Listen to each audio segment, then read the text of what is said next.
자, 우리 고린도전서 12장 한번 펼쳐보십시오. 고린도전서 12장이 지금 은사 얘기하다가 지금 몇 주째 가는지 모르겠네. 자, 12장에 고린도전서 12장에 우리 거기 한번 읽어볼까? 10절부터 함께 읽겠습니다. 12장 10절부터 11절 함께 읽겠습니다. 시작. 어떤 사람에게는 능력 행함을, 어떤 사람에게는 애언함을, 어떤 사람에게는 영들을 분별함을, 다른 사람에게는 각종 방언 말함을, 어떤 사람에게는 방언을 통역함을 주시나니 이 모든 일은 같은 한 성령이 행하사 그의 뜻대로 각 사람에게 나누어 주시는 것이니라. 아멘. 자, 저번에 우리가 지혜의 말씀의 은사, 지식의 말씀의 은사, 영분별의 은사, 그 다음에 믿음의 은사, 병 고치는 은사, 능력 행함의 은사, 이렇게 이제 6가지를 나누었습니다. 오늘은 빨리빨리 하는 속도로 나가겠습니다. 애언의 은사, 방언과 방언 통역의 은사. 은사를 알아야 합니다. 고린도전서는 그 고린도 교회에게 보내는 사도 바울의 서신이었습니다. 고린도에 있는 교회에 있는 성도들 안에서 문제들이 많이 일어났습니다. 그리고 바울이 이곳에 있었기 때문에 그런지 1년 6개월 동안 이곳에서 고린도 교인들하고 함께 있었잖아요. 그들을 세우고 잘 했는데, 그러면서 이렇게 은사가 되게 많이 일어났던 그런 교회입니다. 여러분, 은사는 참으로 좋은 것입니다. 아멘. 우리가 잘만 쓸 수 있으면 좋습니다. 우리 교회 성도들 안에서요, 만약에 누가 질병이 있어. 그런데 치유의 은사를 가진 사람이 있으면 그 사람을 안수하면 치유를 받습니다. 이렇게 은사는 다른 사람을 도우려고 하나님이 주신 것입니다. 그래서 너무나 좋은 것입니다. 여러분도 다 은사를 받기를 원하시지 않습니까? 그렇죠? 그러면 우리가 은사를 받기를 원한다면 성령님이 각 사람에게 나누어 준다고 했으니까 성령님께 구하셔야 합니다. 오늘 우리가 이제 나눌 말씀은 애언의 은사입니다. 먼저 애언의 은사. 애언의 은사는 입으로, 자신의 입으로 하는 이제 초자연적인 은사인데요. 믿음의 분량에 따라 애언하고 신약과 구약에서 이 애언의 은사가 다 나타납니다. 신구약에서 다 나타납니다.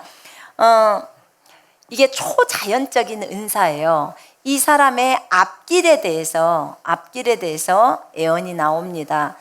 그래서 이거는 이제 구약에서는 보통 선지자들이 예언을 많이 했잖아요. 엘리야, 엘리사, 또 이사야, 에레미야, 이런 사람들이 예언을 많이 했습니다. 그리고 이제 신약에 와서도 아가보라든지 이런 선지자 역할을 했죠. 이런 사람들도 예언을 합니다. 그래서 예언도 하고, 빌립의 딸이 있었는데, 빌립 집사의 딸이 있었는데 4명의 그 처녀들도 다 애언하는 자들이라고 했습니다. 여자들도 다 애언을 합니다. 그 다음에 예수님이 어렸을 때, 막 태어났을 때 안나도 선지자입니다. 선지자들은 기본적으로 애언자라고 말을 합니다. 그래서 여자나 남자나 가릴 것이 없이 이 애언 사역을 많이 합니다. 근데 구약에는 미래를 주로 예언을 하고, 신약에 와서는 미래를 예언할 뿐만 아니라 성령의 감동을 받아서 우리가 알아듣는 말로 선포하는 것도 예언이 됩니다. 왜냐하면 신약에 와서는 성령의 음성 듣기를 볼 때는 여러 가지 형태로 그 음성이 나오는데요. 내 것을 내가 들었다 그러면 음성 듣기고, 남의 것을 내가 들었다 그러면은 예언입니다. 그러니까 다른 사람에 대해서 내가 들었으면 예언인 거예요. 내가 보았거나 어떤 그림으로 보았거나 또는 들었거나 이러면은 이제 예언이 되죠. 그 다음에 영적인 꿈도요. 다른 사람에 대해서 내가 오늘 꿈을 꾸었는데, 다른 사람에 대해서 꿈을 꿨는데 그 다른 사람의 어떤 미래가 보였다. 그러면 그것도 예언이 될 수 있습니다. 그런데 이제 예언 사역을 하실 때는 반드시 주님께 물으셔야 합니다. 주님, 제가 이 말을 저 당사자한테 해도 되겠습니까? 그렇게 물어보셔야 돼요. 근데 주님이 하지 마라 하면은 그 사람을 위해서 기도만 하셔야 합니다. 왜냐하면 좋은 그림이 나오거나 좋은 말을 들으면 해주기가 너무 좋죠. 그죠? 그런데 안 좋은 말이 나와버릴 때는 이게 문제가 있단 말입니다. 안 좋은 말이 나올 때는 정말 어렵잖아요. 그 말을 해주기가 너무 어려워요. 그래서 그럴 때는 좀 신중하셔서요. 주님께 물어보세요. 주님, 말을 해야 합니까? 말아야 합니까? 이렇게요. 물으셔야 합니다. 우리가 애언을 왜 하냐면 유익이 있기 때문에 그렇습니다. 이 애언을 할 때요, 그 사람 상대방을 세워주고요, 그 다음에 그 사람에게 권면도 하고 그 사람을 위로도 합니다. 이게 애언의 유익입니다. 우리 거기 한번 보실까요? 고린도전서 14장 한번 보세요. 14장 3절 보겠습니다. 3절 시작. 그러나 애언하는 자는 사람에게 말하여 덕을 세우며 권면하며 위로하는 것이요. 아멘. 애언은 누구한테 말한다고요? 사람에게. 하나님께 하는 게 아니고요, 애언은 하나님께 받아서 사람에게 하는 것입니다. 방언은요, 방언은 하나님께 하는 것입니다. 달라요. 완전 다릅니다, 여러분. 그래서 예언은 사람한테 하는 건데요, 이게 사람을 세워주고 권면하고 위로해주는 그런 역할들을 예언이 합니다.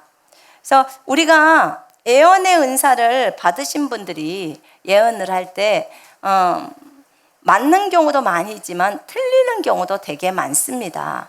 그래서 자기가 하는 그 예언이 다 맞으면 얼마나 좋겠습니까? 근데 그렇게 예언을 실컷 해주고 전혀 안 맞았을 때는 어때요? 사람들이 좀 실망을 하기도 합니다. 그래서 성경은 뭐라고 하냐면 예언을 할 때 믿음의 분량대로 예언을 하라고 합니다. 믿음의 분량. 내 믿음의 분량이, 내 믿음이 만약에 1이다. 그러면 내가 예언하는 것도요, 1단계 정도, 1 정도밖에 못 합니다. 내 믿음이 5다. 그러면 내가 5 정도의 수준까지 예언을 할 수 있습니다. 그러니까 어떤 것에 대해서 얘기할 때도 만약에요, 이 사람한테 이제 예언을 했는데 어떤 주님이 돈을 많이 주신다고 하는 거예요. 근데 그 돈 액수가 너무나 큰 액수인 거예요. 이제 들었을 때. 그러면 그 액수의 말을 못 합니다. 왜 그래요? 내 믿음의 분량이, 우와, 이 사람이 이것까지 이렇게 안 되는 거예요. 그래서 그것을 못 하는 겁니다. 그래서 믿음의 분량이 있으면 그것까지도 말해낼 수 있습니다. 여러분, 그래서 믿음의 분량을 키우는 것이 중요합니다. 그러니까 영적으로 어린 상태에서 예언이 들어오잖아요.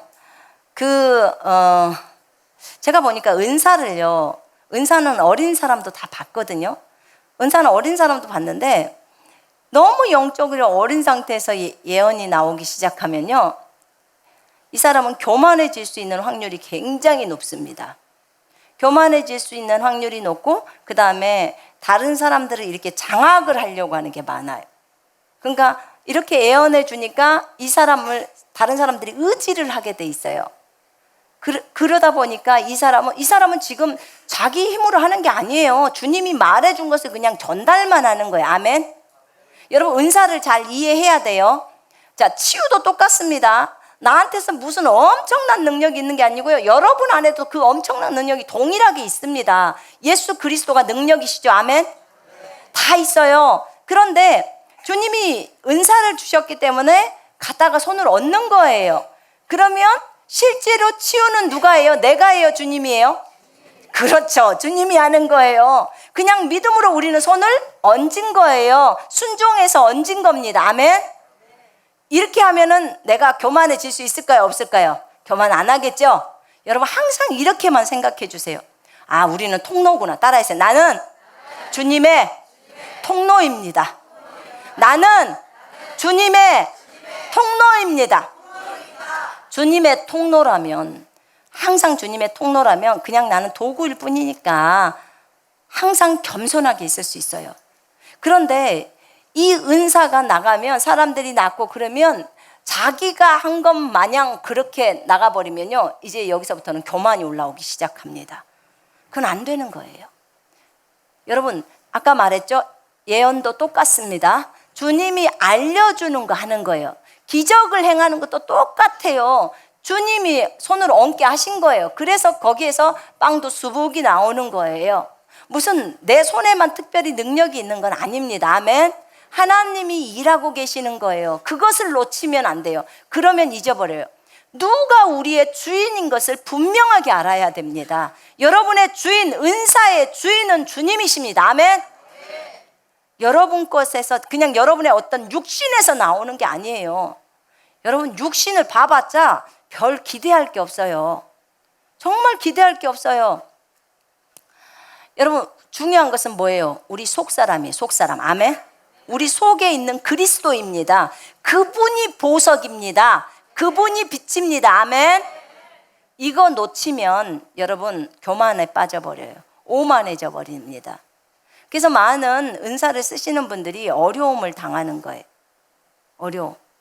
은사를 갖고 계시는 분들이 참 아름답게 끝까지 잘 쓰임을 받으면 너무 좋겠지만 그 전에 계셨던 분들 중에 은사로 좋지 않는 분들도 계셨어요. 처음에는 참 잘 나갔어요. 그런데 이 은사가 이제 계속 일어나다 보니까 사람들이 추종을 하기 시작해요.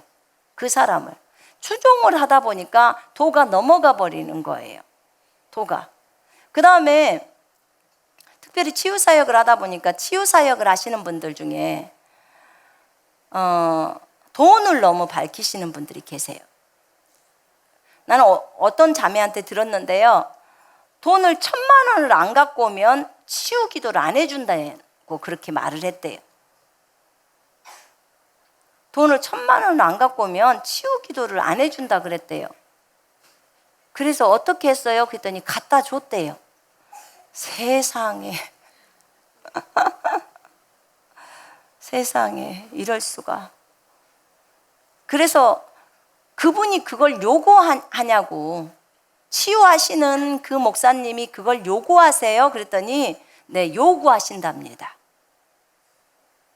그 돈 액수를 다 정해준대요. 당신은 얼마 가져오시오? 당신은 얼마 가져오시오?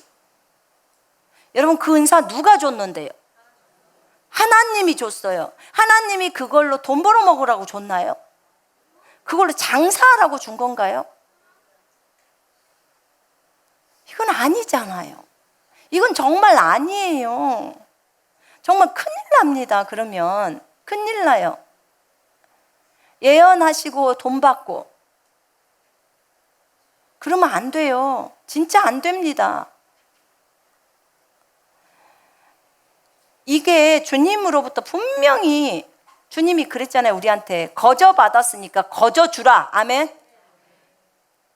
여러분 거저 받았으니까 거저 줘야 돼요.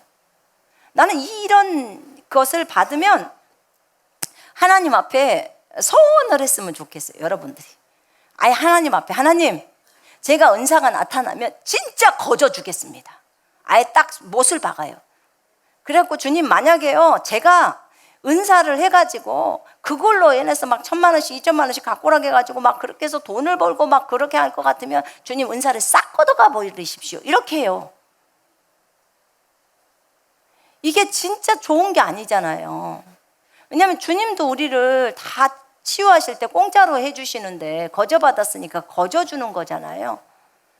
그 우리가 성경의 원리를 따라가야 합니다. 아멘.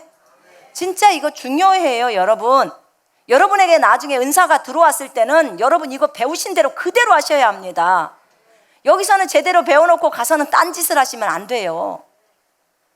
그런 사람은 오래 못 가요. 사역에 있어서 오래 못 갑니다. 주님이 너 내 것 받아가지고 왜 공짜로 안 했느냐 그럼 뭐라고 하실 거예요? 그분들이 오셔서 헌금을 하거나 그런 것은 상관이 없어요. 그게 아니잖아요. 이게 너무 다른 거예요. 정말 다릅니다. 자원하는 심령으로 교회에 헌금을 드리는 거나 기도원에 헌금을 드리는 걸 지금 제가 얘기하는 게 아니에요. 무슨 사역을 하시는 분이 돈을 갖고 오라고 해가지고 그렇게 하시냐 그 말이에요. 이건 정말 아니죠. 또 그 다음에 또 하나는 돈을 가지고 은사자들을 아예 이렇게 딱 자기가 장악을 하시겠다고 생각하는 이런 분들도 지금 잘못된 거예요. 서로가 지금 잘못된 거예요. 아주 육신이 펄펄 넘치시는 분들이에요.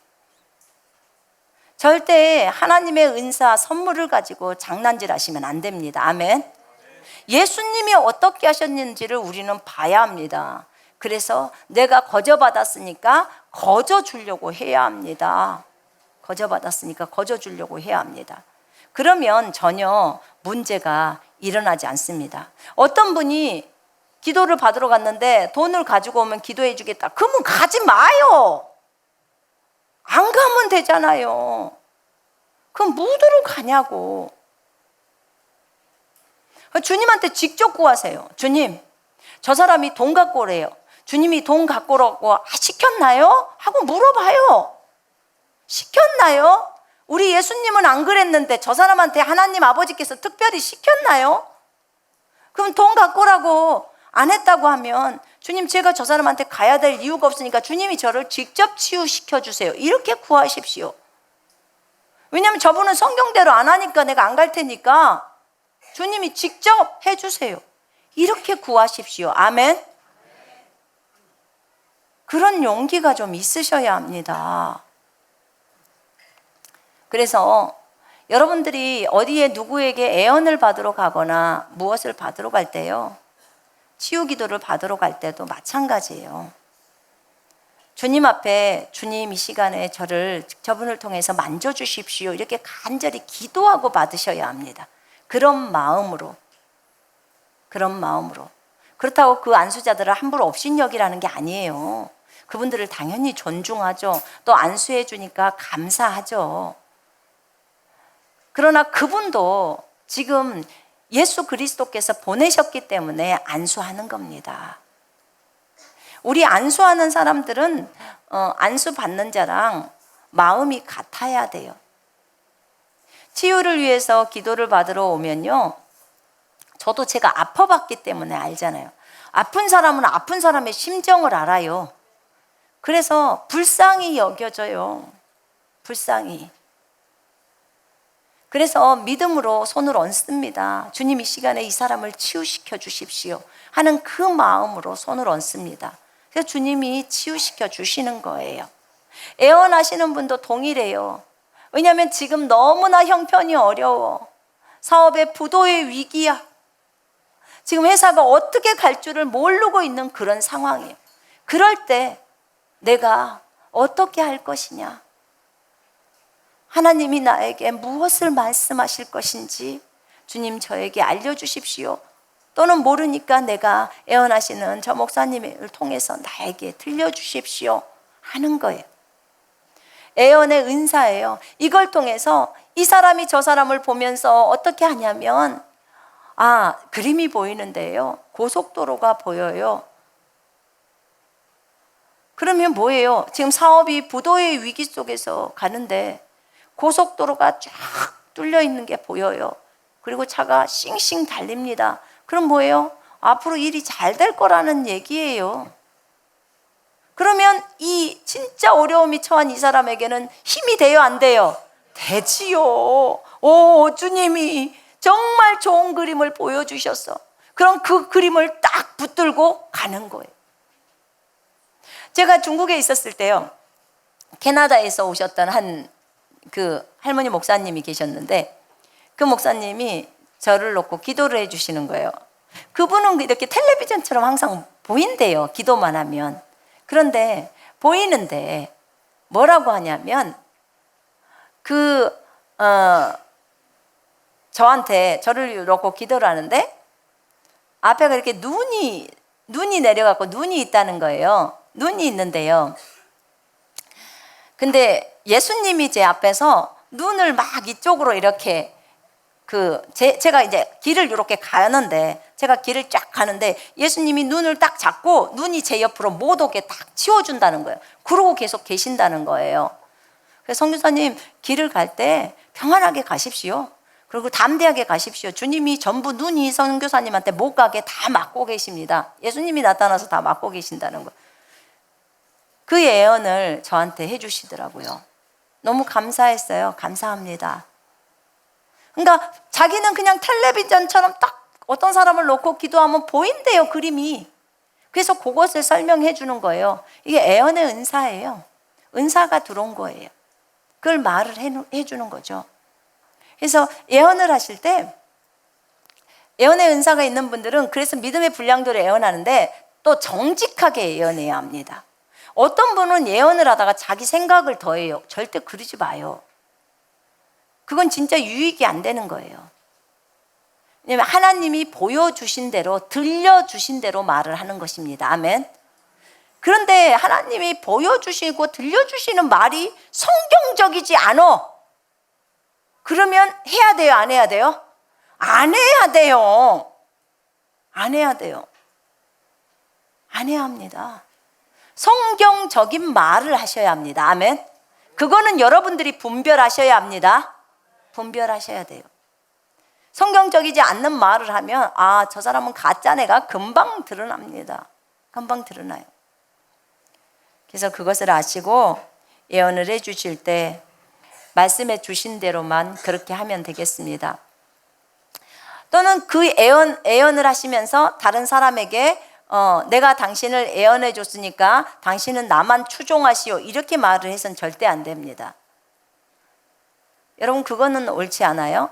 예언을 할 때요, 여기 성경에 보면 거기 한번 보십시다.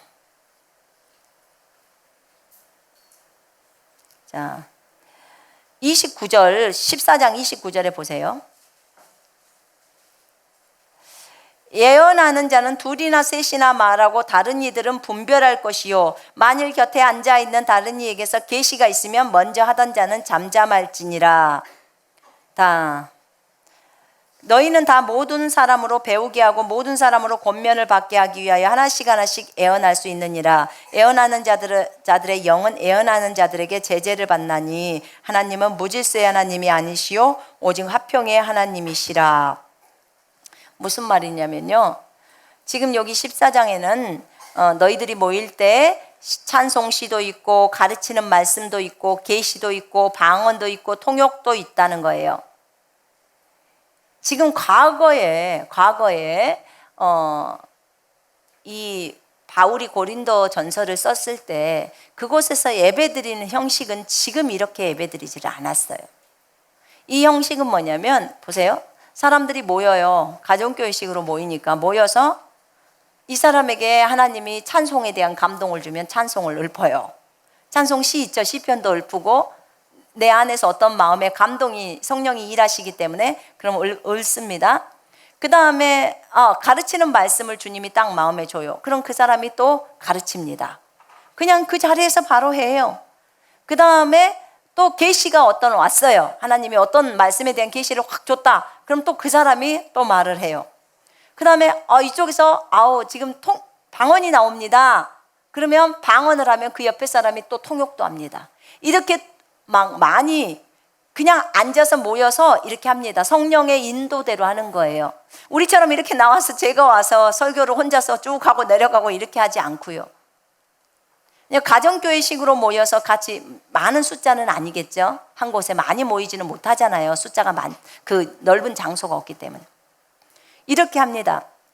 그런데 방언을 말할 때도 두세 사람이 말하고 또 한 사람은 통역하고, 그 다음에 예언을 할 때도 둘이나 셋이서 말하고 다른 이들은 또 예언하는 사람은 또 분별하고, 다 분별하게 만듭니다. 그러다가 갑자기 옆에 있는 사람이 계시가 있으면 예언하던 사람은 멈추고, 다 이렇게 질서대로 성령이 주시는 질서대로 해 나가고 있는 것입니다. 예언은 이렇게 하는 것입니다. 그래서 예언하는 사람은 예언하는 사람의 그 영의 제재를 다 받습니다. 자기가 내 예언이 최고야 이렇게 해서는 안 되는 것입니다. 분명히 하나님이 계시를 주시기 때문에, 그 옆에서 계시를 주기 때문에 그래요. 그런데 자기가 예언하는 것이 최고라고 해서 다른 사람의 말을 듣지 않고 다른 사람의 계시도 듣지 않는다, 이거는 교만한 거예요. 그렇게 가서는 안 되는 것입니다. 자, 그래서 성경에 나와 있는 이 부분들을 여러분들이 좀 참고를 하셔야겠습니다. 성경은 분명히 예언을 멸시하지 말라고 나와 있습니다. 우리가 예언을 멸시하면 안 되겠습니다. 근데 여러분, 참 신약에 와서는 좋은 게 있더라고요. 제가 보니까 뭐냐면 우리 안에 성령이 들어오셨어요. 들어오셨기 때문에 직접 물어봐도 돼요. 굳이 예언하는 사람을 찾아가지 않아도 됩니다. 저도요, 한 번도 애원하는 사람을 찾아가 본 적이 없어요. 아니, 우리 안에 성령이 계시는데 무드로 찾아가요? 동일하신 성령이신데 내 중요한 일이면 나에게 알려주실 거 아니에요. 아멘? 내가 누구랑 결혼해요? 그것을 꼭 다른 애원하는 사람한테 가서 물어봐야 돼요? 내 안에 계신 주님한테 물어보면 되잖아요. 물어보면 돼요. 그래서 묻고 하시면 돼요. 직장을 가는 것에 있어서도, 돈을 투자하는 것에 있어서도, 아이들을 학원을 보내는 것에 있어서도 다 묻는 거예요, 주님한테. 애원하는 사람을 찾아갈 필요가 없어요. 구약에서는 왜 애원자를 많이 찾아갔냐면요, 구약은 선지자와 제사장과 왕에게만 기름 부음이 있잖아요. 그죠? 백성들은 없었단 말입니다. 그러니까 백성들은 주님께 물으려면 갈 곳이 선지자밖에 없어요. 그래서 거기를 찾아가는 겁니다. 근데 신약에 와서는 성령이 거듭난 그리스도인들 속으로 다 들어가셔 버렸어요. 아멘? 그렇기 때문에 다른 데를 찾을 필요가 없어요. 정말 없습니다. 그래서 본인 속에 계시는 주님한테 물어요. 여기가 성전이니까. 물으면 그분이 답해 주십니다. 그렇게 하시면 제가 볼 때는 어려움이 없을 것 같습니다. 애언자들을 쫓아다닌다고 그렇게 다니시지 마시고. 자, 방언, 그 다음에 8번째가 방언 통역의 은사입니다. 방언 통역의 은사. 잠깐만요. 갑자기 내가 기도를 하는데 누가 기도 부탁을 했어요. 우리 아들을 위해서 기도 좀 같이 좀 해주세요. 우리 같이 중보해요. 이러면서 이제 같이 했다고 쳐요. 근데 그 아들에 대해서 주님이 주시는 메시지가 있는 거예요. 그리고 또 다른 사람하고 기도를 하는데도 또 그 사람에 대한 메시지가 있는 거예요. 또 저 사람하고 다른 사람하고 기도를 했는데도 메시지가 있는 거예요. 이러면 예언의 은사가 들어올 수 있어요. 점검해야 돼요. 내가 기도할 때마다 다른 사람에 대해서 뭐라고 주님이 말씀을 하시는구나. 그러면 내가 예언의 은사일 수도 있습니다. 왜냐하면 보통은 우리가 기도할 때 그렇게 다른 사람에 대해서 바로 주시거나 그러질 않아요. 근데 이런 건 좀 달라요. 중보 기도자들 있잖아요. 중보 기도자들은 진짜 많은 전 세계를 놓고 기도를 하고 많은 사람들을 놓고 하루에 몇 시간씩 중보 기도 하시는 분들 있잖아요. 이런 사람들에게는 아주 많이 예언의 은사가 들어옵니다. 예언의 은사가 많이 들어와요. 다른 사람을 위해서 중보할 때는요, 하나님의 은사들을 많이 풀어요. 그분들한테, 중보자들한테. 그렇습니다. 그래서 그렇게 내가 기도를 하는데 자꾸 다른 사람에 대한 메시지가 나한테 들려온다. 그러면 예언 은사를 받았을 수도 있어요. 그래서 그럴 때는요, 이 사람 저 사람에 대해서 한번 계속 기도를 해보세요. 그리고 노트에다 한번 적어보세요. 그거에 대해서 뭐라고 했는지 적어보시고, 그 다음에 그 사람하고 한번 기회가 있으면 혹시 이런 부분이 어떻게 예언됐다, 한 달 후에 뭐가 이렇게 된다라는 것이 딱 나오면 한 달을 한번 지켜보세요. 그리고 뒤에 한번 그 사람한테 가서 혹시 한 달 후에 그 전에 이렇게 했었는데 이런 적이 있나요? 라고 한번 확인해 보세요. 그러면 여러분들이 확인할 수 있어요. 예언의 은사가 있었으면 그것이 거의 다 맞아요. 맞게 갑니다. 자, 방언 통역의 은사. 이제 이거는 방언 통역의 은사입니다.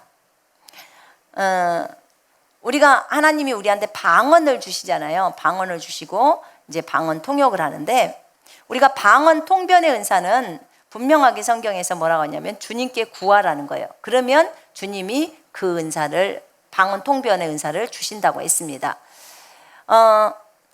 방언을 하는 것도, 우리 입장에서는 방언이 쉽지만 방언을 못하는 사람 입장에서는 방언 진짜 어렵습니다. 제가 처음 말했잖아요. 방언 어떻게 하는지를 몰라서 입을 찢어서 주님이 이 목소리를 내는 줄 알았다니까요. 그러니까 누가 아무도 저한테 그런 얘기를 안 가르쳐 줬어요. 그러니까 우리 쪽이 은사가 좀 문외한이기는 해요. 그런데 방언은 이렇게 입을 열고 본인이 하는 거예요 라고 안 가르쳐 줬기 때문에 제가 성경을 보면서도 어떻게 방언을 하는지를 모르는 거예요. 근데 보니까 그 방언의 은사에서 보니까 그 사도행전 2장 4절에서 보면 그들이 말을 했다 이렇게 나와요. 그들이 방언을 한 거예요. 그러면 결국은 하나님이 한 것이 아니라 그들이 말을 하네, 그들이 입을 열으네, 그게 결론인 거예요. 여러분 방언할 때 주님이 와서 입을 열은가요? 아니에요. 본인이 입을 여는 거예요. 아멘. 나한테 누가 이것만 가르쳐줬어도 내가 쉬웠을 텐데 누가 안 알려줬어요. 저는 그래서 저는요, 그 어떤 것이 있었냐면, 처음에 제가 성령 침례를 받고 나서 이상하게 해요. 이상하게 제 안에서 혀가 이렇게 꼬부러지는 현상들도 있었고요. 속 안에서 뭔 소리가 나와요. 웅얼웅얼거리면서 나오는데 우리 남편이 그랬어요. 너 방언하면 이단이야? 이렇게 말을 했기 때문에 제가 입에서 절대 못 나오게 막았습니다. 그리고 그런 말이 나오면 일 나잖아요. 그러니까 이게 이제 그게 방언인지는 몰랐어요. 이상한 소리가 나오기는 하는데 절대로 이런 거 저런 것이 나오면 안 된다고 알았기 때문에 한국말만 나오려고 한 거예요. 한국말만. 그런데 제가요, 거기 그리고 한 8년인가 저기 중국에 가 있을 때요, 보니까 어떤 이제 저희가 한인교회 처음에 갔거든요. 한인교회 처음에 갔는데 거기 있는 그 주일학교 선생님 하셨던 그 선교사님이, 그 선교사님하고 같이 이제 우리가 주일학교를 위해서 잠깐 기도했어요. 기도를 하는데 어머, 저분 입에서 나오는 게 내 속에서 웅얼웅얼거리고 나왔던 거랑 똑같은 거예요. 어머, 신기하다. 어떻게 저분이 내 속에 있는 거하고 똑같은 걸 하지? 이랬어요. 그래 내가 그분한테 물어보니까 그것이 방언이라는 거예요. 그래가지고 아, 그게 방언이에요? 그랬어요. 그러니까 내가 그 말 했으면 그때 우리 남편은 나를 난리 냈을 거라고. 근데 어쨌든 제가 그 속 안에서 들려오는 소리예요. 속 안에서. 입으로 겉으로는 못 꺼내게 하니까. 그랬는데요. 이제 하나님 앞에, 그럼 주님, 제가 이제는 방언을 해도 되니까 이제 밖으로 소리가 나올 수 있도록 주님 도와주세요. 그런데 왕이신 나의 하나님, 이런 찬송을 하면요, 혀가 꼬부러져 버려요. 그리고 더 이상 노래를 할 수 없을 정도로 꼬부러져 버리는 거예요. 그러면 이제 주님 하시옵소서 하고 입만 꼭 다물고 있는 거예요. 그러니까 그때 나는 몰랐다니까요. 입을 찢어가지고 하는 줄 알았다니까요. 그러니까 입을 꼭 다물고 있는 거예요. 주님이 하시라고. 근데 안 나오는 거예요. 왜 주님이 안 하시죠?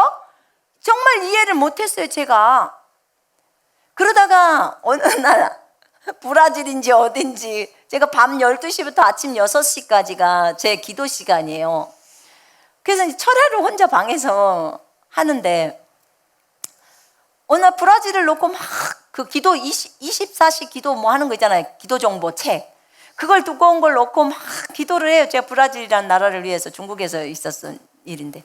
기도를 막 하다가 순간 나도 모르는 사이에 나샬 PK가 딱 나오는 거예요. 나샬 PK. 그러면서 언어가 막 나오는데요. 내가 보세요. 이 얘기가 나오는데도 저는 모르고 막 기도에 빠져서 하니까 한국말로 하는 거예요. 기도에 빠져서 하는데 나샬 PK 하면서 다른 막 말을 하는데 갑자기 제가 순간적으로 의식이 딱 들어오면서 나 지금 뭐 하고 있지? 라는 게, 왜냐면 소리가 막 나오는 거예요. 근데 그 나샬 PK 하면서 다른 말들을 할 때요, 이런 생각이 순간 들어왔었어요. 그 한인교회 목사님은 어떻게 방언했지? 나 지금 모르면서도 그게 딱 들어오는데요, 그 생각이 딱 떠오르면서 제가 그렇게 방언을 하고 있는 거예요. 이야, 그러면은 진작 할 수 있었는데 한인교회 목사님은 어떻게 방언을 했지? 그분하고 나하고 똑같지가 않잖아요. 전혀 안 똑같아요. 근데 그렇게 하니까 입을 열기가 너무 쉬워버리는 거예요. 근데 저는 진짜 나도 모르게 이게 나온 거예요. 근데 그걸 볼 때 나중에는 막 군탁하라바라 막 이상한 소리가 막 나오는 거예요. 어디 보니까 꼭 아프리카 토속 언어 같아. 아니 좀 유창하게 이렇게 막 나오는데 희한한 소리도 나오고, 아니 막 언어가 막 바뀌어요. 정말 희한하다. 근데 제가 그때 한번 세어봤어요. 몇 개나 바뀌는지. 근데 한 17가지 정도로 나와요, 언어가. 근데 완전히 다른 말이야. 말 자체가 한국말하고 일본말 다르죠? 그렇게 다른 말이에요. 그게 정말 신기했어요. 어떻게 된 것일까 이게? 도대체가. 근데 나중에 알고 난 것은 주님이 입을 찢는 게 아니구나. 내가 입을 열는 거구나. 진짜 이거 너무 내가 무시겠다. 너무 몰랐다. 너무 모르는 거예요, 진짜로. 그러니까 때로는요, 성령의 충만함을 받고 나서도 방언이 와 있는데도 불구하고 본인이 압력으로 누르는 거예요. 나오지 말라고, 저처럼. 그렇게 한 것은 못 나오니까 속에서만 그런 소리들이 나오고 기도할 때만 신음하면서 기도하는 거예요. 진짜 애타게. 그렇게 했던 거예요. 근데 이제 제가 그때 2006년도에 방언을 하고 나서 방언이 처음에는 괜찮은 것 같았는데요. 한 달 해보니까 너무 재미가 없어요. 아니, 방언을 안 할 때는요, 주님하고 내가 10시간을 교제해요. 그래도 할 말이 무궁무진합니다. 그렇게 주님하고 얘기를 해도 할 얘기가 많고, 그리고 주님도 한마디, 나도 한마디 하면서 서로가 알아듣는 말로 하잖아요. 그러니까 얼마나 교제가 재밌는지 모르는데요. 아니, 이 방언만 했다 하면은 도대체 뭔 말인지를 못 알아듣는 거예요, 제가. 그러니까 너무 나는 어려워요. 그래서 방언을 하다가 1년 쉬었습니다. 1년 방학을 한 거예요, 제가. 그래서 세상에서 가장 재미없는 게 방언이다. 제가 이렇게 생각을 한 거예요. 아니, 어떻게 주님하고 한국말로 해도 이렇게 재밌고 주님과 교제가 이렇게 좋은데, 아니, 이런 방언을 주님이 주셔가지고 못 알아듣는 소리를 해가지고 전혀 이해도 안 되고 그랬어요. 근데 한 1년 정도 있다가 어느 날 성령님이 그래요. 내가 주님을 무시한대요. 그래서 아니, 그럴 리가 있겠습니까, 주님? 제가 어떻게 주님을 무시하나 합니까? 그랬더니 무시를 한대요. 근데 그때 딱 떠오르는 게 방언을 안 하는 거 있잖아요. 방언이 초자연적인 은사라는 거 아시죠? 아멘. 그래서 이제 방언을 안 하는 것이 내가 주님을 무시하는 거예요. 그래서 이제 그 얘기를 성령님이 하시길래 제가 그랬어요. 주님, 그거는요, 다름이 아니라 못 알아들어서 그래요. 내가 그랬어요. 못 알아들어서. 못 알아듣는다고 내가 성경에 적어놨다 이러는 거예요. 그러니까 못 알아들으니까 못 하죠.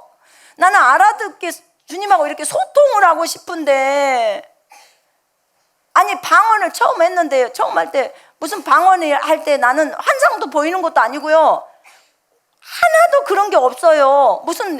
무슨 소리가 들리는 것도 아니고 그냥 모르는 말만 계속 해야 되니까 아주 답답하기만 한 거예요, 저는. 그러니까 한 달 하다가 그만뒀어요.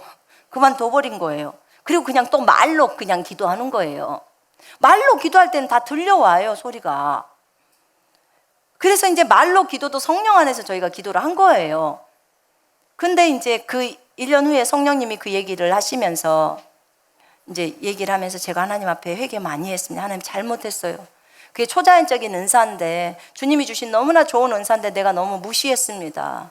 분명히 성경에 주님이 고린도전서 14장을 주시면서 거기에다 설명했다는 거예요. 방언은 하나님 앞에 비밀을 말하는 거래요. 하나님 앞에 신비를 말하는 거예요. 하나님께 말하는 겁니다. 아멘. 하나님께 말을 하는 거예요. 그것도 신비를 말하는데 방언으로 감사를 표현하면 잘했다고 나와요. 한국말로 하는 것보다 더 잘한 거예요, 방언으로 감사를 하면. 근데 상대방은 알아들어요, 못 알아들어요? 못 알아들어요. 이게 답답한 문제인 거예요. 그래서 저도 안 한 거였거든요. 근데 이제 주님이 방언의 유익에 대해서 얘기를 하면서 방언을 해야 또 계시가 많이 오는 것들도 얘기하시고 은사가 열리는 것들도 얘기하시고 방언의 유익을 이제 얘기를 하셨어요. 그래서 이제 그때부터 다시 방언을 하기 시작했습니다. 예, 지금은 기도할 때 방언을 하게 되면 화면도 보이기도 하고 들리기도 하고 다 합니다. 근데 처음에 그때는 그 한 달 동안에는 정말 재미가 가장 없는 기도였어요, 그 방언 기도가. 그러니까 기도를 안 하던 사람이 그 방언을 하잖아요. 그러니까 기도를 제대로 못해. 주님하고 교제가 10분이다 아니면 많아야 30분이다 이 정도인 사람이 방언이 딱 터져서 방언을 하게 되면은 그 사람은 오랫동안 기도를 할 수 있대요. 방언으로 계속 하니까, 할 말을 생각하지 않아도 되니까. 그런데 저같이 한국말로 해도 10시간씩 해도 맨날 시간이 부족해. 그렇게 주님하고 교제를 하는 사람은 사실 방언의 필요성을 못 느끼는 거예요. 근데 여러분 그거 알고 계세요? 방언을 하기 전에 내가 어떤 환상을 보거나 그런 적이 없었어요. 주님하고 10시간을 얘기해도 환상을 보질 않았어요. 근데 나중에 방언을 하고 나니까 환상이 열려요. 환상이 열리더라고요. 달라요. 그리고 방언을 하기 전에 주님이 그때가 할 시점이었을까? 주님이 저한테 이제부터는 내가 너에게 은사와 능력의 부분들을 열 것이다 이렇게 얘기를 하셨어요. 한국말로 할 때였어요.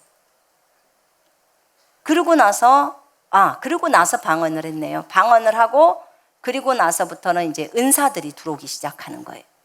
그래서 이 방언이요 너무나 중요하다는 걸 제가 알아요. 이 은사나 이쪽에 능력 쪽에 여는 데는 너무나 중요한 이 은사예요. 그래서 사실은요 방언을 할 때 이 방언의 은사를 가지고 마귀가 제일 공격도 많아요. 은사들 중에서 다른 것보다 훨씬 더 마귀의 공격이 많던데요. 방언 못 하시는 분 한번 손 한번 들어보실래요? 부끄러운 거 아닙니다. 못 할 수 있어요. 네, 손 내리십시오. 그래서 이 방언의 은사가요 저는 그렇게 중요한지 솔직히 몰랐어요. 저 같은 사람은 모를 거예요. 그냥 한국말로 해도 기도해도 하나님하고 소통이 어려움이 없는 사람은요 솔직히 방언의 필요성 못 느낍니다. 전 못 느꼈습니다. 솔직하게 말해서 남들이 방언한다고 해도 하나도 부러워하지도 않았어요. 왜냐하면 알아듣는 말로 하는데 다 알아들으니까 그랬어요. 근데 나중에 제가 이제 방언을 하게 됐잖아요. 방언을 하게 되고 방언을 진짜 방언의 유익을 알고 나니까 방언을 진심으로 달라고 구했던 거예요. 구했는데 줬는데도 한 달 하고 안 해버리고 1년을 쉬어버리고 그 다음에 1년 후에 다시 방언을 이제 하기 시작했습니다. 하고 나서부터 환상들이 열리기 시작했어요. 그래서 내가 주님하고 이렇게 많이 교제를 할 때도 한국말로 할 때는 환상들이 안 열렸는데 방언을 하니까 환상이 열리는구나. 그래서 저는 체험적으로 방언이 너무나 중요한 은사라는 걸 압니다. 그리고 데이비드 로버슨 목사님이 성령의 삶, 능력의 삶이라는 책을 쓰셨는데 그 책이 기회가 있으면 한번 좀 사서 보십시오. 굉장히 한 400페이지에 가까운 두꺼운 책입니다. 그런데 그분이 그 책에다가 자기가 방언의 유익, 하나님으로부터 받은 그 방언의 유익에 대해서 써놨는데요. 진짜 좋은 게 너무너무 많아요. 정말 놀라울 정도예요. 놀라울 정도로. 그러니까 방언을 하다 보면요. 순간 어떤 계시가 들어올 때 아주 그 1, 2초 만에 다운로드가 확 와버리거든요. 한 양이 엄청나게 많은 양이 확 다운이 돼버리는 거예요. 다운로드가 딱 되는 거예요. 그렇게 옵니다. 그래서 여러분 방언의 유익이 큰데요. 제가 방언을 하다 보니까 방언할 때 가장 좋은 것은요. 집중해서 방언을 하는 겁니다. 방언 기도를 하는 것입니다. 어떤 기도의 제목을 가지고 방언할 때 집중하셔야 됩니다. 집중. 물론 우리가 뭐 설거지할 때도 방언할 수 있고 그렇지만 머릿속에는 집중을 해야 돼요. 그리고 저는 이제 방언 기도를 하더라도 보좌를 그리고 하나님이 앉아 계시는 그 보좌를 그리고 있든지 아니면 예수님을 뵌 적이 있기 때문에 예수님 얼굴을 생각하면서 방언을 합니다. 안 그러면 어떤 기도의 제목들이 있으면 그 기도의 제목을 머릿속에 넣고 그것을 위해서 방언 기도를 합니다. 그래서 방언을 할 때도요 함부로 하지 마시고 집중해서 하십시오. 아멘. 그렇게 하면 상당히 큰 유익이 있습니다. 우리에게 큰 유익이 있어요.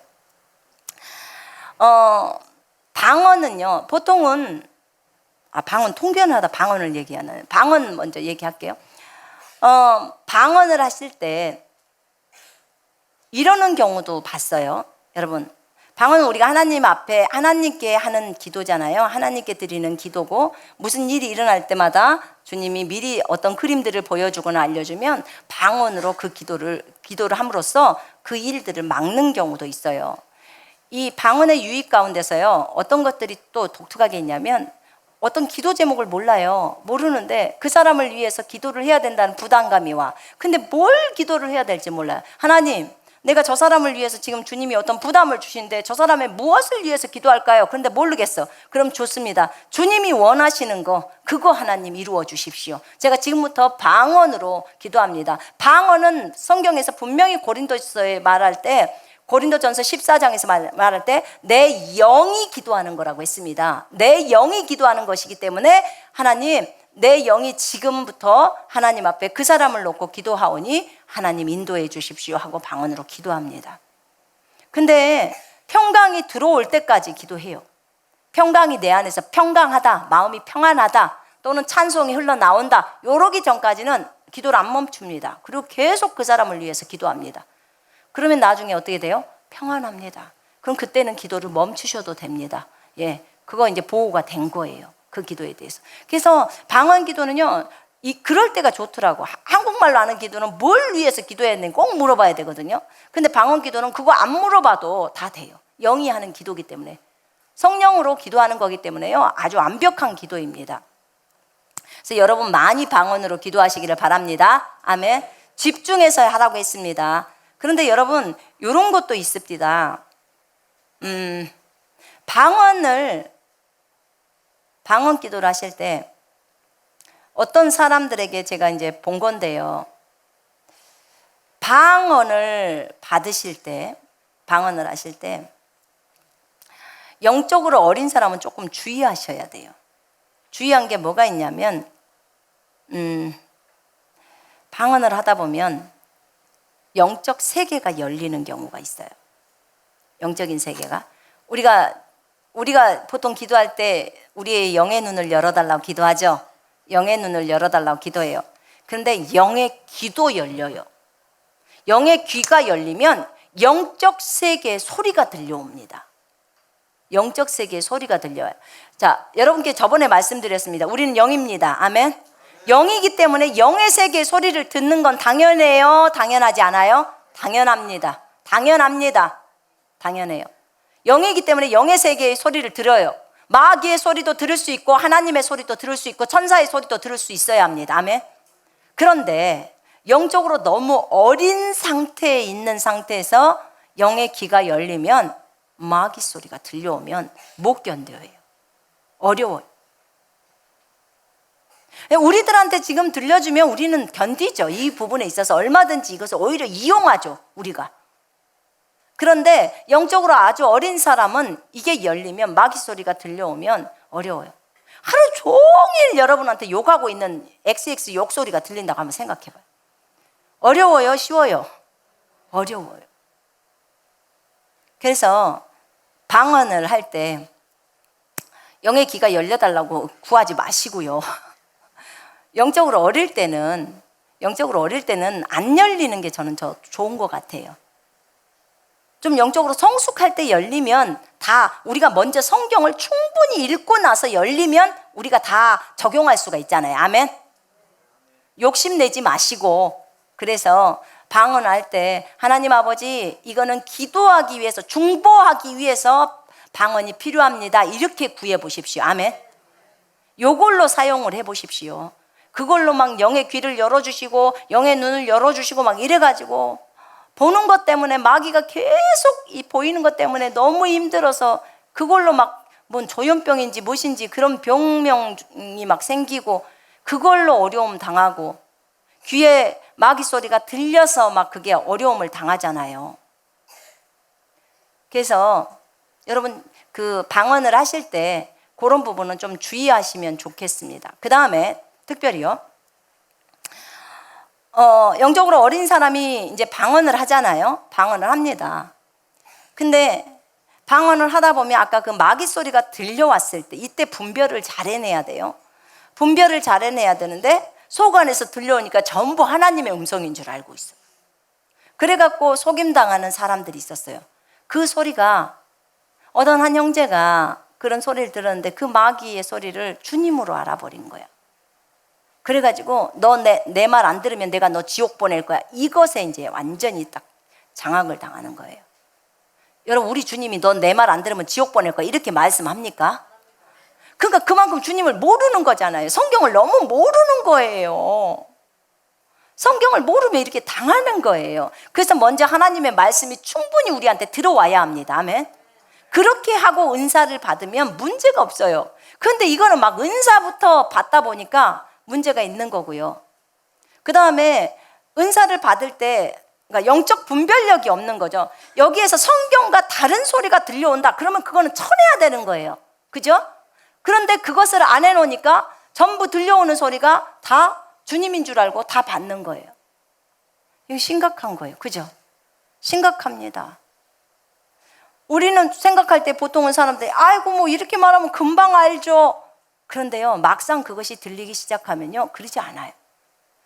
주님인 줄 알고 다 착각해요. 왜냐하면 좋은 것 하나 갖고 오고 안 좋은 거 하나 갖고 오고, 그래서 두 개를 짬뽕해갖고 탁 얘기합니다. 이렇게 얘기해버려요. 전도해라. 근데 나 옷 벗고 가서 전도해라. 이렇게 나오면 헷갈려 버리는 거예요. 전도해라 했으면 게 주님인 것 같아. 근데 옷을 벗고 가라 하니까 그래도 그 말에 순종해야 돼. 그 말 안 순종하면 지옥 보낸다 그랬대요. 여러분은 웃지만 그 사람은 심각한 겁니다. 그러니까 분별을 할 줄 알아야 돼. 아멘. 이렇게 말해도 저렇게 말해도 성경적으로 맞는지를 항상 성경이 기준이 되어야 한다, 그 말입니다. 아멘. 이거 진짜 중요해요, 여러분. 음성이 그냥 들려올 때의 얘기예요. 그냥 소리가 귀가 열려서 들릴 때, 그럴 때 조심해야 합니다. 그래서 무조건 그냥 다 영적인 세계가 열리는 것이 능사가 아니에요. 그것도 영적으로 성숙한 사람이 그걸 써먹을 때나 가능하지, 그렇지 않으면 안 돼요. 그 다음에 특별히 어린아이들한테 아이의 눈을 열어주고 귀를 열어달라고 하는 거, 그거 제가 볼 때는 아직 그 아이가 그렇게 해야 할 이유가 없어요. 아이한테 성경도 아직 안 들어갔는데 그거 해서 뭐 할 건데요. 그래서 그거는 제가 볼 때는 좋은 거 아닙니다. 더 말씀이 들어갈 수 있도록 하셔야 합니다. 아멘. 그 다음에 성령 침례를 우리가 받고 나면 방언은 보통 표적으로 따라옵니다. 사도행전 2장에서도 성령의 충만함을 받았을 때 그들이 방언으로 말을 했어요. 그 다음에 사도행전 10장에서도 고넬료 집에 갔었을 때 베드로가 말을 하는데 거기에 성령이 내려와 버리시고 저들이 방언으로 말했더라, 이렇게 나와요. 그러니까 성령을 받는다든지 성령 충만함을 받는다든지 하면 표적으로 방언이 따릅니다. 그 다음에 사도행전 19장에 보면 바울이 안수기도를 했어요. 성령을 받으라고 말을 하고 그들이 성령 받고 그들이 방언도 하고 애언도 했다고 나와요. 그래서 이 방언이 성령 충만함을 받는 그런 어떤 외적인 표현이죠. 그래서 방언이 그 역할들을 합니다. 여러분, 방언의 은사를 통해서 우리가 많이 해야 될 것은 기도하는 거예요. 다른 사람을 위해서 많이 중보해 주는 겁니다. 아멘. 방언은 특별히 자신을 세운다고 했어요. 자기를 믿음 위에 굳건하게 세우는 것이 방언입니다.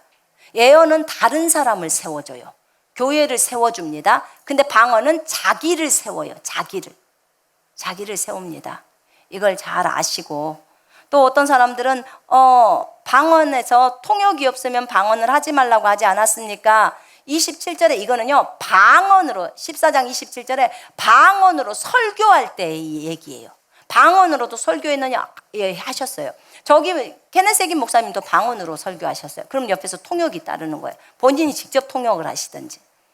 그래서 지금 우리는 방언으로 방언으로 설교하지 않습니다. 제가 한국말로 합니다. 한국말로. 저는 방언 통역이요, 진짜 가뭄에 콩 날 때 한 번씩 와요. 제 거 할 때만. 근데 이제 방언 통역을 오다 보면은 저는 제 것이 정확하게 들리더라고요. 정확하게 한국말로 딱 들리는데, 저희 아들 진이가 안산에 있었을 때 보니까 방언 통역이 계속 오더라고요. 방언 통역이 계속 오는데 어떻게 통역인 줄 알았냐 했더니, 엄마, 저 사람이 앞에 사람이 방언으로 기도하는데 나한테 소리가 계속 올라온다는 거예요. 계속 소리가 올라오는 거예요. 그래가지고 본인이 알았대요. 그래서 이쪽 사람한테도 가서 이렇게 해보니까 또 오고, 이쪽 사람도 이렇게 가니까 오고. 그래서 저렇게 해서 어떠냐 그래서 해보라 그랬어요. 그때 쭉쭉쭉쭉쭉 계속 나오는 거예요. 제가 알고 있는 분들한테 그 방언통역에 대해서 들어본 적이 있었거든요. 근데 그분들도 그러더라고요. 한국말로 정확하게 귀에 들려온대요. 이 사람은 지금 방언을 하는데 정확하게 귀로 한국말로 들려온다는 거예요. 그렇게 해서 방언통역을 하더라고요. 여러분, 그래서 방언통역을 할 때요, 여러분 아셔야 될 것은, 어떤 분들은 이래요. 그러니까 아마 저 사람이 하는 방언이 아마 요런 것 아닐까요? 뭉뚱그려서 자녀들에 대해서 기도하고 있는 게 아닐까요? 이거 방언통역 아닙니다. 틀렸어요. 명확하게 들려와야 된다는 거예요. 명확하게. 지금 여러분 안녕하세요 라고 내가 이렇게 말하잖아요. 그렇게 정확하게 들려와야 된다는 거예요. 방언통역을 할 때. 그래서 통변의 은사가 있으신 분들은 방언통역을 해주시면 돼요. 그 사람이 방언을 할 때. 그래서 정확하게 소리를 듣고, 왜냐면 하나님 그 은사기 때문에 그냥 주는 거예요. 그래서 그렇게 해서 방언 통변을 하는 것입니다. 자기 모국으로 정확하게 들려오는 거죠. 귀로도 들려지고 속 안에서도 음성으로 오는 거예요. 근데 이 14장 13절에 보니까 방언을 하는 사람은 통역을 할 수 있도록 기도하라고 나와 있어요. 그러므로 방언을 말하는 자는 통역하기를 기도할지니. 자, 이렇게 말이 나와 있습니다. 내가 만일 방언으로 기도하면 나의 영이 기도하거니와 나의 마음은 열매를 맺지 못하리라. 나의 지각은 알지 못하는 건다는 거죠. 내 영이 기도하고 그 다음에 내 지각, 생각은 알지를 못해요. 그러니까 사실은 더 좋은 기도를 할 수 있지 않을까요? 왜냐하면 내가 어떤 사람하고 싸웠어. 마음이 불편해. 그럼 이 사람을 놓고 기도를 할 때 한국말로 하면 저 사람을 축복하기가 참 쉽지가 않잖아요. 그죠? 그런데 방언으로 하면 축복 팍팍 축복을 할 수가 있어요. 방언으로. 하나님, 내가 저 사람을 위해서 지금부터 기도하겠습니다. 저 사람을 축복하는 기도를 하겠습니다. 하나님 인도해 주십시오. 하고 하는 거예요. 그러면 주님이 인도해 주시죠. 여러분, 사실 우리가 축복 못할 사람이 어디 있습니까? 원수일지라도 성경에서는 그를 축복하라고 해줬습니다. 그를 위해서 기도하라는 거예요. 여러분, 우리가 기도해야 합니다. 아멘. 정말 기도해야 합니다. 여러분이 제일 용서가 안 되는 사람이 누굽니까? 김정은입니까? 여러분, 그 사람도 구원받아야 돼요, 안 받아야 돼요? 말이 안 나오죠? 여러분, 그 사람도 구원받아야 합니다. 아무리 악한 일을 행한 사람일지라도 우리 하나님은 그 영혼이 회개하고 돌아와서 구원받고 하늘나라 오기를 원하십니다. 이게 이것이 아버지의 마음이에요. 우리 그걸 놓고 기도해야 합니다. 아멘. 여러분이 생각하는 아무리 악랄한 사람일지라도, 그 원수일지라도 그가 지옥에 가는 것은 아버지의 뜻이 아닙니다. 그가 회개하고 돌이켜서 하나님께 돌아와서 바른 길로 가면서 예수님을 믿고 천국 오는 거, 그것을 하나님이 원하십니다. 그 마음이 될 때까지 기도하셔야 돼요. 그 마음이 안 되면 우리는 그리스도의 장성한 분량까지 못 갑니다. 못 가요. 여러분, 그거 안 되면 안 돼요.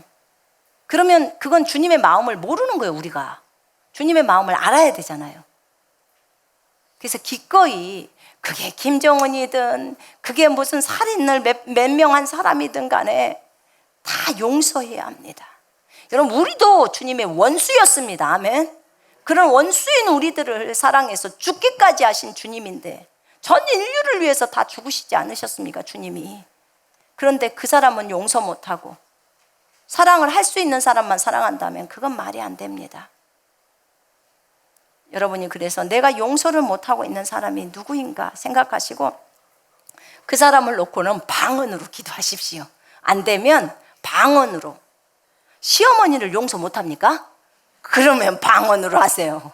하나님, 저희 시어머니를 놓고 지금부터 기도하겠습니다. 주님이 보실 때 가장 아름다운 기도로 인도해 주세요. 그렇게 하면서 기도를 하는 겁니다.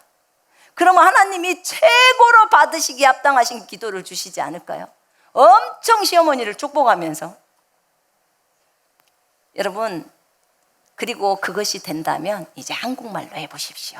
이제는 감정도 있잖아요. 그죠? 한국말로 기도할 때.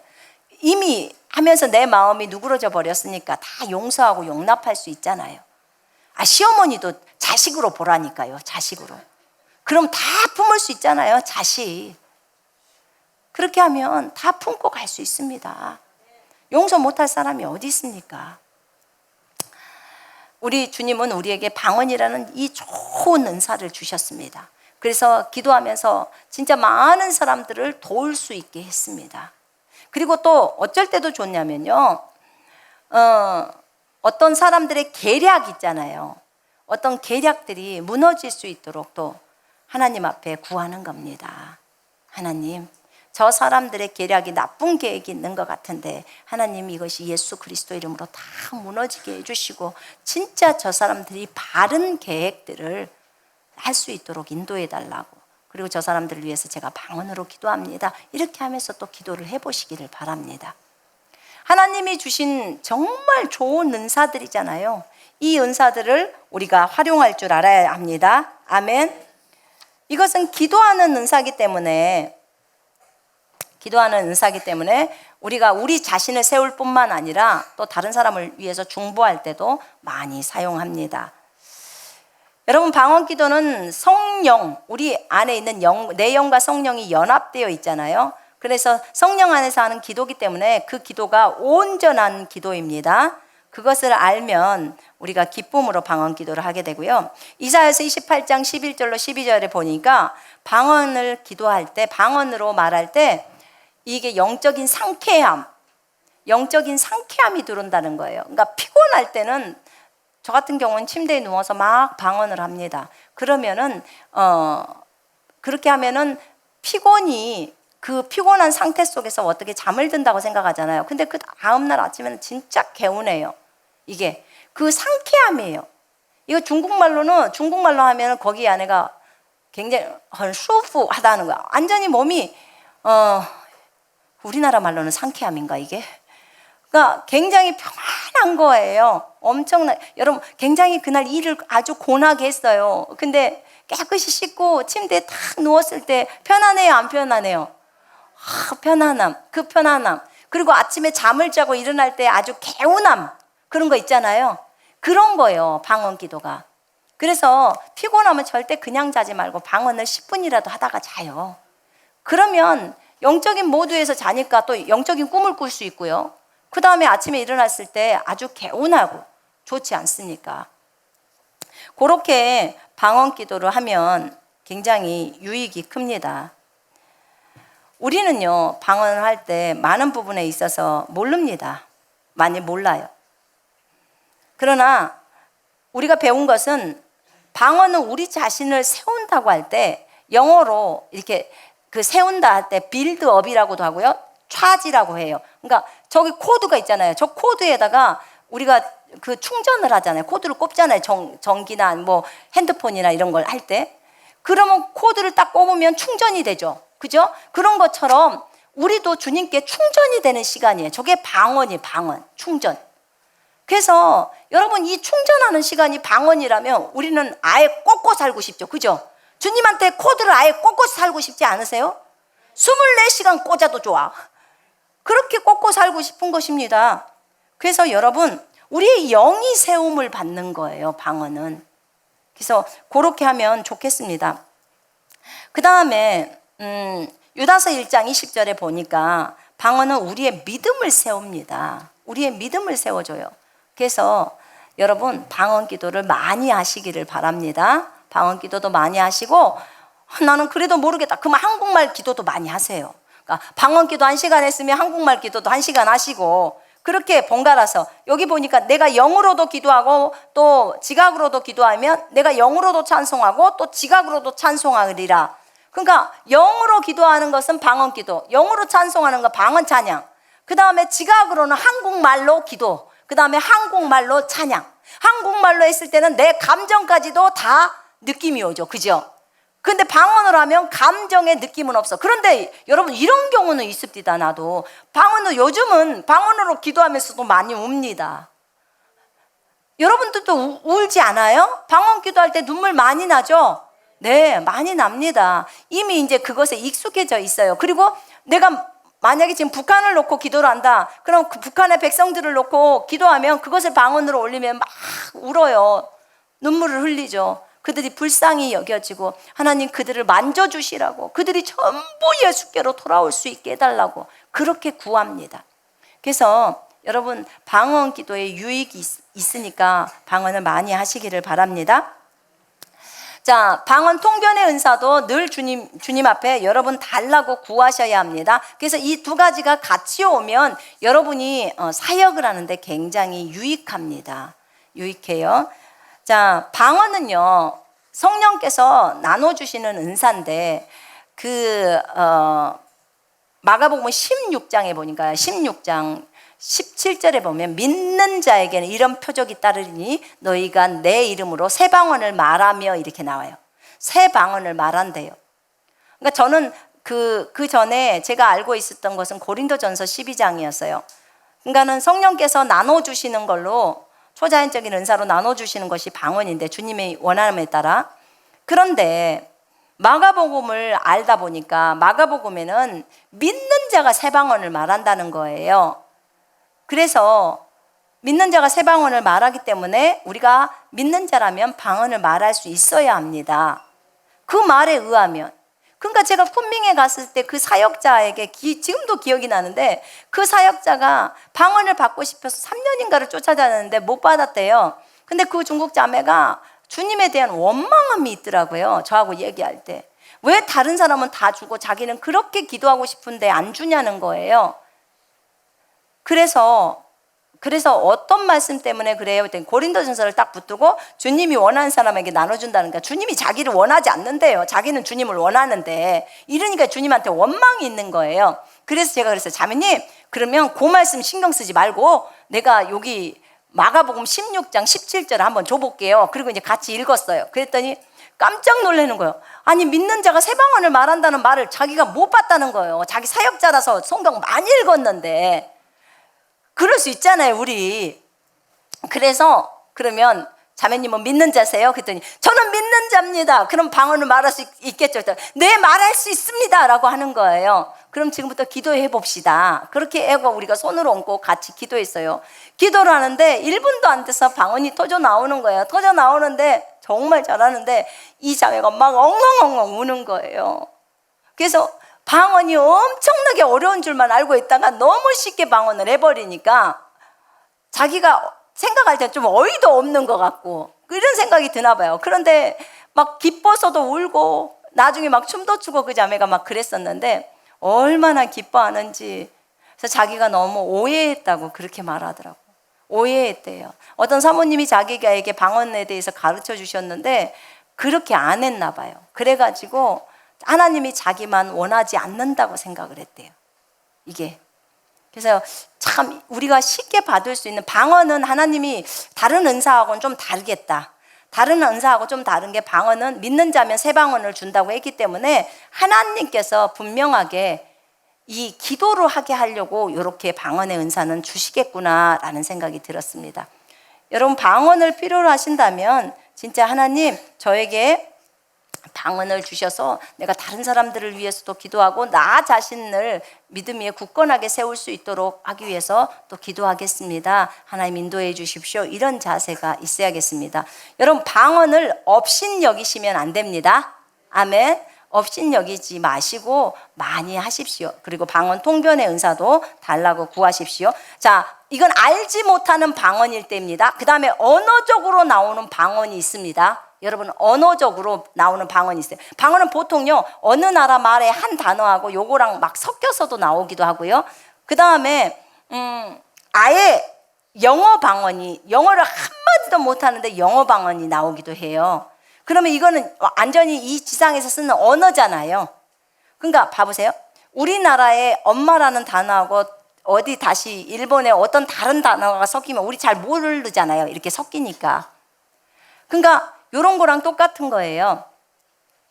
근데 이거는 일반적으로 알지 못하는 방언에서는 하늘나라의 언어도 여기 거랑 막 섞이거든요. 그런데 이건 말고 여기 보통 설교를 할 때 하거나 그 다음에 제가 어떤 목사님 책을 읽다가 그거 봤는데, 오수본 목사님인가? 근데 어디 지역을요, 파리면은 프랑스죠. 예. 그런데 본인은 분명히 영어로 했다고 했습니다. 영어로 설교를 했는데 프랑스 사람들이 알아들어요. 이거 기적이죠? 아멘? 기적이에요. 그 다음에 여기는 전부 영어권 사람이야. 영어권 사람이고 내가 영어로 얘기를 했는데 저기 있는 독일 사람이 한 사람이 참여했는데 그 독일 사람은 독일어로 들리는 거예요. 이거 기적입니다. 아멘?